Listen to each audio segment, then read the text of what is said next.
ಸೆಂಟ್ರಲಲ್ಲಿ BJP government ಬಂದುಬಿಟ್ರೆ ರಾಜ್ಯ ಸರ್ಕಾರದಲ್ಲಿ ಕೂಡ ಬದಲಾವಣೆಗಳಾಗುತ್ತೆ ಅನ್ನೋ ಮಾತುಗಳು.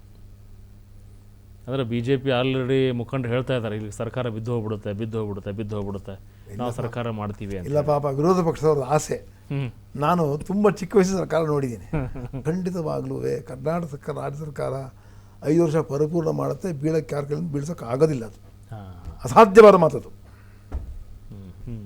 ಈಗಾಗಲೇ ಈ ಒಂದು ಸಂಘರ್ಷದಿಂದ ಅವರು ಭಾರತ ರಾಷ್ಟ್ರವನ್ನು ಆಳ್ತಿದ್ದವನ್ನು ಕೈ ಹಿಡ್ಕೋಬೇಕು. ಅವರೀಗ ಮೂಲವಾಗಿ ಅವರು ಈ ಯಾವ ಆಡಳಿತ ಮಾಡ್ತೀವಿ ಇಷ್ಟು ವರ್ಷ, ಮತ್ತೆ ಅದನ್ನು ಸಂಪಾದನೆ ಮಾಡಿ ಇಟ್ಕೊಂಡಾಗಲೇ ಏನಾದ್ರು ಮಾಡಲಿಕ್ಕಾಗ್ತದೆ.